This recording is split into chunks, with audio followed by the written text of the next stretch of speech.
Welcome to another edition of Geopolitics and Empire. Support the podcast. Best way you can do that is by becoming a paid subscriber on the Substack. I produce a weekly analysis of global events, as well as schedule off-the-record calls with supporters only, where we discuss world events. You can donate to the website, purchase a consult if you want to chat with me. Check out my affiliates, especially affiliates such as Above Phone.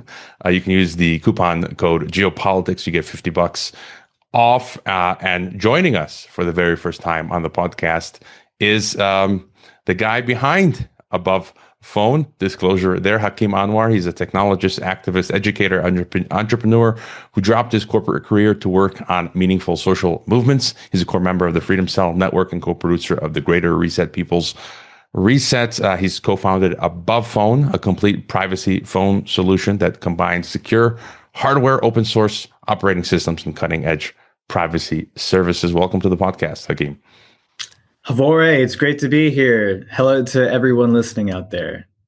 Yeah, we chatted initially a few years back on my old TNT radio program, and I never had you on Geopolitics and Empire. We hang out every year down in Morelia, Michoacan, narco territory for the Greater Reset People's Reset conferences. And because it's your first time on the podcast, anything you want to add, tell us about yourself and the work, your projects Above Phone and Take Back Our Tech. Yeah, we've known each other for quite a while. I remember you used to know me back when my name was Ramiro. But yes, so yeah, my background is as I was a software engineer working for big tech in the corporate industry, just feeling very unfulfilled. And I was awake at that time, or beginning to be more awake to what's going on. And then the scamdemic was what really pushed me over. And I was just kind of laughing at the expectation for software engineers, which was like, hey, you're going to be locked down. And not only that, but you're actually going to help us build this surveillance. You're going to help us build the prison around you. And I was like, nope, I'm not going to do that. I quit my job. I moved back home. I started working on social movements like the Freedom Cell Network with Derek Bros, who you've had on. And it was divine timing. The next year I blew up, and I found that although a lot of people are very aware of the geopolitical forces when it comes to like food security, personal security, they're more naive about their technology. They're not really taking that as seriously. And it's crazy because now this technology is embedded everywhere. It's a very crucial part of how we live. So that's been my focus. I educate people on how to use friendly technology. I have an educational initiative called takebackourtech.org. I also do a weekly 20-minute show on important tech stories, because any longer than that starts to not be fun. But check out that show on Substack. It's been put on my second episode last week. So yeah, been really happy with it. Yeah, I just watched that today. So people just follow you on Substack. I follow you on X, Substack, Telegram channel, and elsewhere. And you and I are both in the Independent Media Alliance as well, which is a lot of fun. We missed the last panel on Palantir, and listeners know that I have an arc structure to my podcast. I like to discuss my guest background, look at the threats, and then towards the end look at solutions, and maybe to get your thoughts on the threats that we face. Surveillance, privacy, ultimately the algocracy or algorithm ghetto, as I've been calling it for the past few years. This social credit system that's being built, Palantir now being used to centralize the data, real ID, digital ID being rolled out. And so what is sort of your assessment regarding the big picture here? Well, it's all coming to the head. We're at the final 20%. The implementation piece, they've been working on individual stratified pieces for a very, very long time. And now with companies like Palantir, it's all starting to be unified into one system. So I do think as far as 2025 goes, that's one of the biggest stories of the year.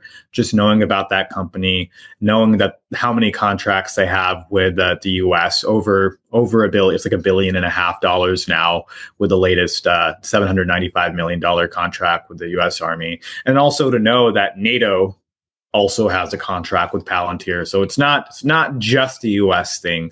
This is a massive data lake, big data layer for this international government body, and that can be used to track people like everywhere in the world. one of my like takeaways with that was just how sophisticated it's getting. One of the best documents you can like use to learn about Palantir is this instruction manual for one of their products called Gotham. And Palantir they have a number of products. They're more or less the same thing. Like just some of them are like, specialized towards military intelligence domains. Some of them are meant for banks. There's Gotham, which is for the military. There's Metropolis, which is for the banks. And then there's Foundry, which is just for like corporations in general. So when looking at Gotham and what the LAPD was using it for, it's gluing together a lot of different sources of data. So like some of the manual stuff that's like written on a day-by-day basis, like arrest records, like event records, not happening just at the LAPD, but also like in school districts in California, local police stations kind of outside of LA. There's data sharing agreements between all these different organizations, and there's a process where data is centralized like every day. So we're going from the surveillance state that was maybe just, it's what would you call it? There's a good word for it. It would be going back in time to investigate, and now we're at the point where it's like very close to real time. So that's scary. And also one more thing is that LAPD officers could like literally use natural language. So they could be like, I'll describe it for you here. I'm looking for a Spanish looking guy with glasses who's really good at geopolitics. And then it like will literally it'll bring up a bunch of different results, like what kind of cars they drive, if they've been pictured in the city from the traffic cameras. So it's that level of surveillance that's now possible through Palantir. Pretty scary. Yeah, and what you said reminds me of Argus. It was reported a few years ago, this drone that's 24/7 in the sky, and it's recording everything high resolution. And as you said, they'll be able to go back 5 years, 10 years at 3 o'clock in the morning, 3 o'clock and 3 minutes in the afternoon, and zoom down to the front of your house or the roof of your backyard and see what's going on. And that coupled with laws that they might put into place that are retroactive. It would be insane. And so would you say, my biggest concern on the podcast has effectively been this technocracy, this algocracy. I first referred to that back in 2020, the algorithm ghetto. And in the top 5 sort of threats that we face, there's so many things we can look at. People talk about wokeism and trans and World War III. And would you say this is, where would you rank this in your concerns as to the most important things that are going to affect us all? Yeah, no, the algorithm ghetto. I really love that. Makes me think about that song, "Living in the Ghetto." Who's that by? Is that Tupac? Oh, well, I don't know that song, but there's the song Testimona. She actually wrote a song on the podcast. She actually wrote a song, Algorithm Ghetto, and she'd never heard it from anywhere previously, which is wild. Oh, gotta listen to that. Yeah, no, it's in. I would say it's top 3. It has to be top 3, right? Because it's not just the social media that you're referring to, right? It's a social credit score and this it's the digital ID or just national ID system with whatever country is whatever country is implementing it. And it's when you tie stuff like bank accounts and cell phone records to that, then it starts to have an actual like impact. Like, I could care less if I was banned off of Facebook. I probably am. I haven't had a Facebook account in a very long time. But what's more important is if all the banks in my part of town, they start, checking in on the ID, or if the ID can remotely get disabled. So we're seeing that happen now in Pakistan. I'm sure you've been following that, right? They went historically back to last year till 2023 to see who protested in these in the riots that happened after Imran Khan's corruption arrest. So 5,500 people, they had their national IDs blocked from the Pakistani system called Nadra. And what ended up happening was a lot of those people are appealing because they weren't a part of the riots. They were just in the buildings like nearby making phone calls to their family and friends. And so Pakistan's really big about phone records. So they copied that and then they disabled everyone's IDs. Now these people, they can't leave the country. I'm not sure if they could go to a bank, right? Because if there is a system that looks up their ID card, then they can't access it. So this algorithm Ghetto is like, it's like a real thing that is here now. Thankfully, not here in the West, but I think we're just a year or two away. Yeah, you answered my next question. I was going to ask you if it's, it's a global project, right? There's people who bang on about China. I mean, it's coming in here to Mexico. I couldn't renew my debit card last year because I refused to get the Mexican version of the digital ID, which is the Mexican voter ID card. And, you mentioned real ID. So it's the license, driver's license in the US or in Pakistan and in European Union now. Alina Lip, a whole bunch of EU citizens have been sanctioned, their bank accounts frozen, and they can't even, if they're located outside the EU, they can't enter the EU, even though they are EU citizens. So you've kind of described this horror scenario. Just quick, any thoughts on how do you see crypto in this space? Bitcoin, Monero. What's important for you there? It is, I think it's really, really crucial to be using cryptocurrency, but the keyword is using it, not just holding on to it. And if there's one thing of value I can add is like get proficient and actually use things like Monero on your day to day. Just briefly about Bitcoin, it's so close to being co-opted now. It's like majorly controlled by financial institutions. The development is tightly controlled and just going in one direction they want, which is Lightning, which doesn't really offer much privacy at all. Meanwhile, cryptocurrencies that can't be defeated by organizations like the IRS or what are they called? Chain analysis. Cryptocurrencies like Monero, that's why they're banning them from all the exchanges. That's why when you sign up online to go to a centralized exchange, you will never see Monero on there. I think Coinbase removed Monero like last year. Maybe they were one of the latest, but that just goes to show you, why are they hiding it? Because that is actually like true powerful currency that's fungible. You can't trace where it's going. And so people need to start using these things. So there's many different ways they can do that. There's this decentralized exchange called Havno, Havno. And then there's it's essentially you can sign up to it. There's like once you do, you get a Monero wallet created. You can deposit some Monero into it, and then you can actually withdraw. Like you can sell your Monero in many different ways. Like there's American payment processors like Cash App and Venmo. There's also like SEPA. Like there's bank transfers. There's payment apps on every side of the world. So people need to be really good on the on ramps and off ramps, and then you nail that down. So check that out. Havno Redo. There's also another cool site called Monerica, Monerica.com, which has a bunch of different providers you can use Monero with. Okay, very cool. I think that will be important going forward. And let's jump to AI. And as I like to tongue-in-cheek always refer to Skynet becoming self-aware. You've been talking about that stuff.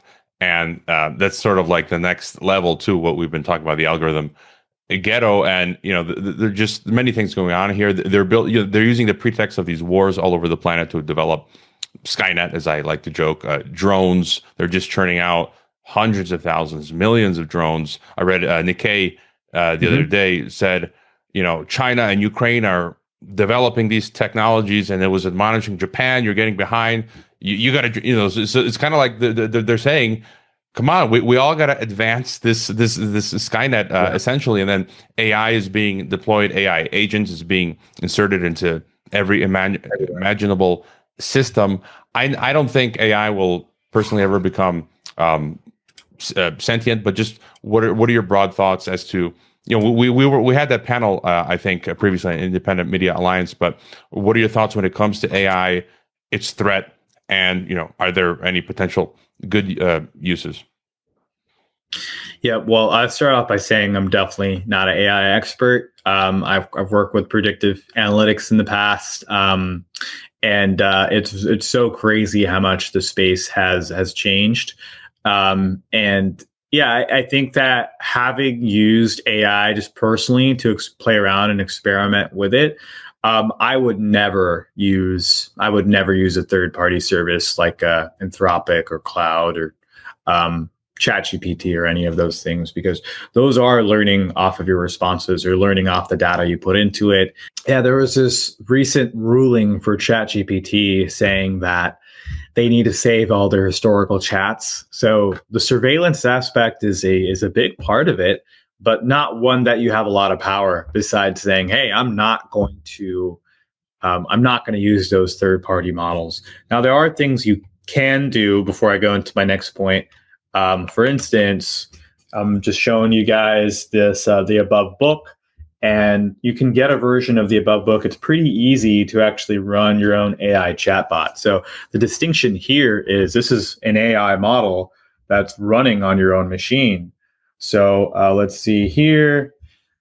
What's the easiest way to defeat the control grid? And so I'm not connecting with any third parties. Like, this is not even connected to the internet here. I'm using Mike Adams's new NeoPhi AI. And so this is just a really large AI model file. This is not a special laptop. I mean, the above books are nice, they're performant, but it's not like a gaming computer or anything like that. And oh my, I hope that Jorge, you're a historian. Did a group of people take over the U.S. Embassy in Rome for 14 days in 1973? I don't recall that event. Yeah. That's exactly the danger. That's exactly, yeah, this AI makes the point for me. So it's like, it's cool. This AI specifically, it's called NeoPhi, and then he has another one called BioMinstrel. It's mainly trained on health information, natural health information. So it does a good job at that. Like if you say, hey, I got a big cut on my arm, it tells you all of the things you need to use. But when you ask it a general question like that, I'm questioning how much of it is made up versus actually real. So I need to fact check that.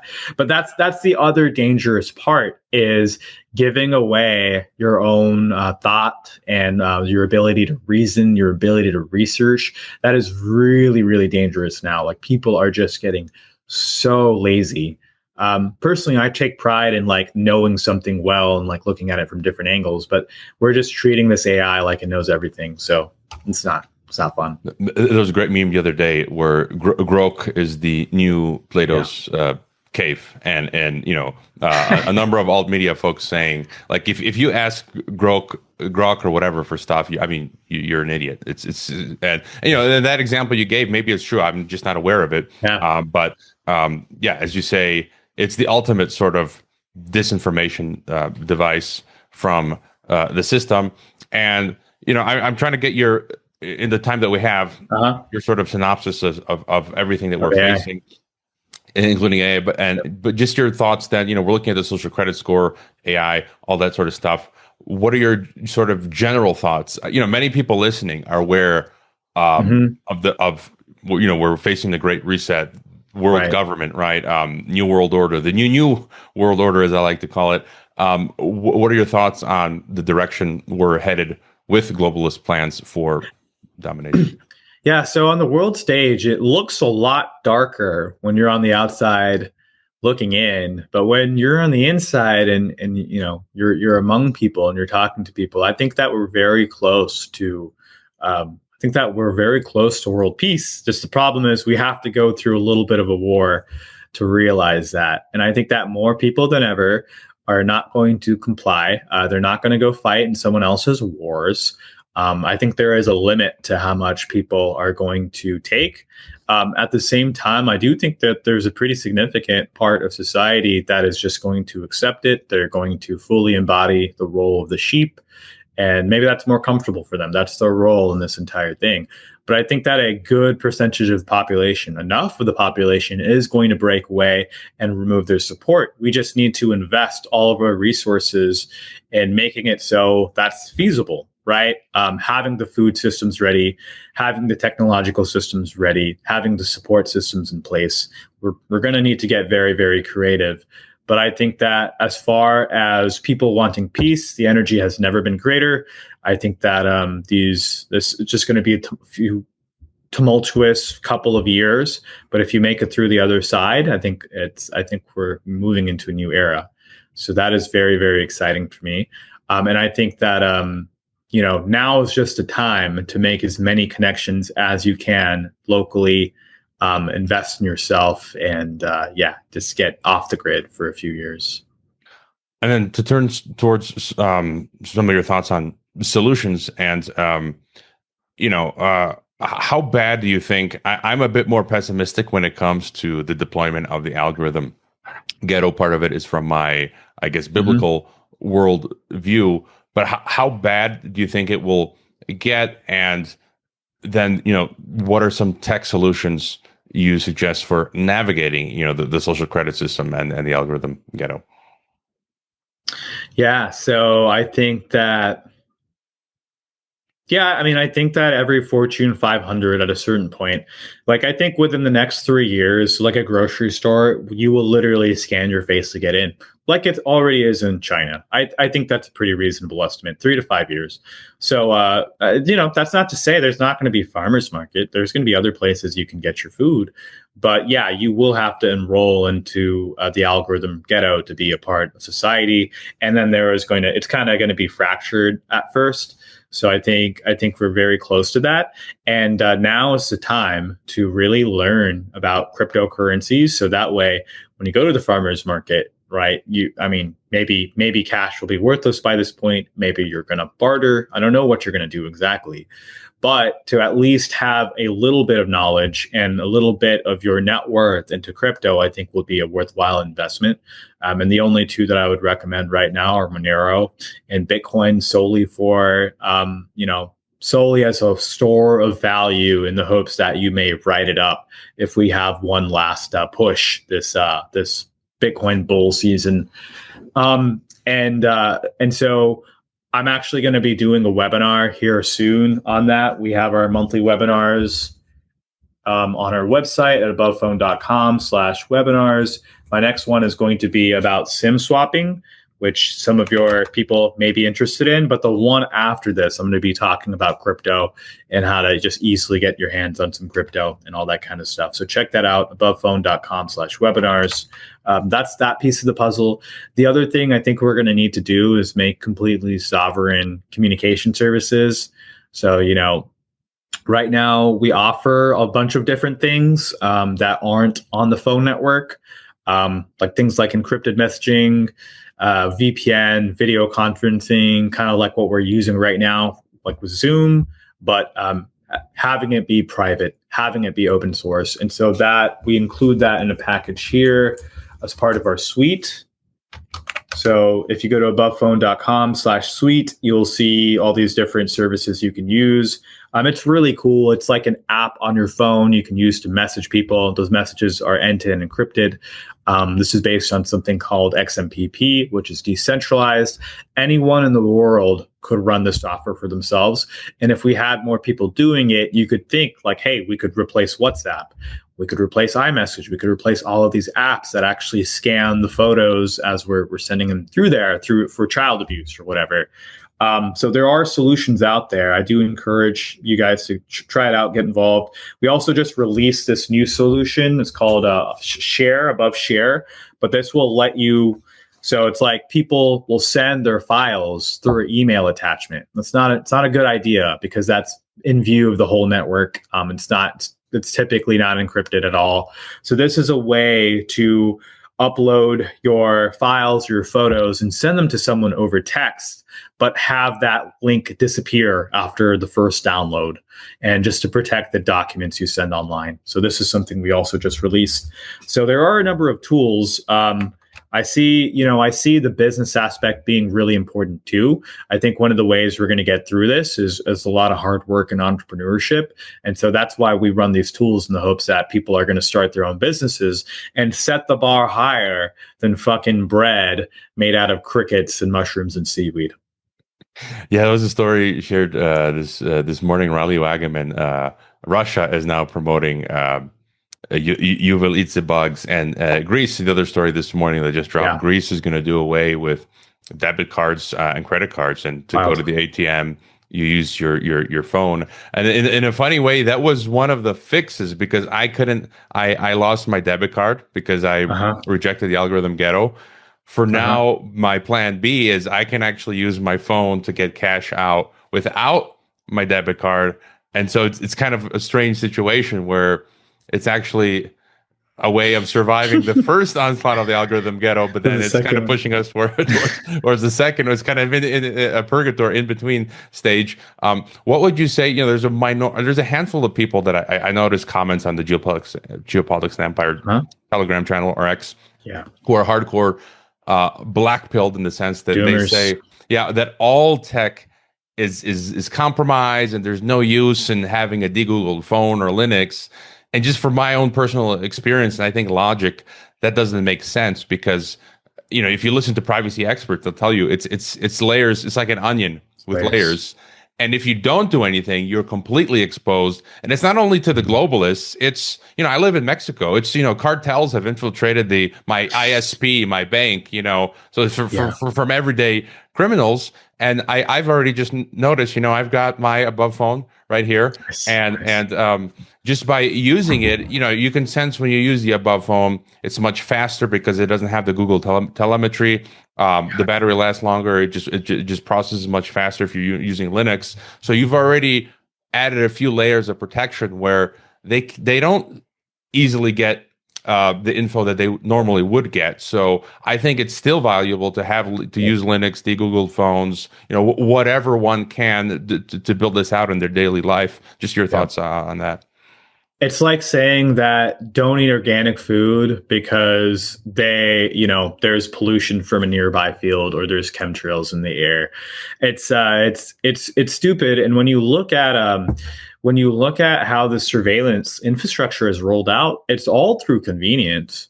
Like it's crazy how big of a segment that Google or Apple, how big of the surveillance network that actually compromises. Now, people like to listen to like clickbaiters. I think that people are in love with feeling afraid. They're addicted to it. So they go down this really dark rabbit hole and none of the chips are open source. That might be true, but in reality, how is the surveillance actually being conducted on the most amount of people? It's not on the chips. Like the types of people you would pay to execute a chip backdoor, you would save that for like terrorism or an uprising. You don't do that for everyday people. For everyday people, you use Google and Apple services, which can track the locations of everyone on Earth. So I really don't see how anyone can say, all right, no, it doesn't matter anyways. No, it does matter. It absolutely does matter. And it's simply by removing your consent, you make a huge difference. Now, is it going to protect you if you start an uprising? Probably not. I don't think anything could protect you. But if the majority of people, if 80% of people are just using these privacy technologies to communicate with each other in barter for something like eggs, right? And imagine spending all that firepower, the technological firepower as the government to break into someone's phone, the back door. They're trading eggs. It's such a waste, right? It's martial arts. It's like you got to use your energy against them. So you got to do at least the 80% that gets you out of their surveillance systems. So I think that's really important. I also don't think I think that being a doomer is bad for your health. I'll just say that. Don't take it that far, guys.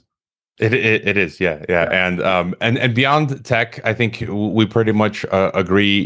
Solutions you think are important, that's covered every year at stuff like greater, People's Reset. But essentially, I think it comes down to having a community, not just in the network state or cyber state like we are right now, but physically where you are, having friends, family, neighbors, being part of a community, and then homesteading isn't ideal. Having your own land, water, and food, and other physical assets. Just any thoughts beyond tech on solutions? Yes, absolutely. I think that we should get creative with the models. I think that we need to go back to community fundraising, which is how families in India typically do it, right? They pool their money together in order to have a project get off but they do it for things like weddings or tuition, which that's great. Mind you, that's great. We need to start doing that for things that actually matter, which it would be like growing our own food, having these programs within communities. So I think that we just need to get creative on like the resourcing and funding aspect of that. I completely agree with everything you said. I think you should have a plan A, a plan B. If you're in the city, you're used to that lifestyle. That's okay. I'm a city guy myself, but you need to know where you're going exactly and who you're building it with. So the next year or two are going to be super, super critical for that. And as you start to take on this new persona, this new identity, I invite you to use privacy technology to do it, right? Don't explore these options in the open. Try and be as private as possible. It will help you down the line. It'll help your peace of mind. And yeah, it's really crazy to see that. So we just for anyone who doesn't know, our company, we do privacy phones and laptops. Havori's got an above phone. He's been using it for quite a bit. We have thousands of happy customers, and this phone could replace everything you do on your normal phone.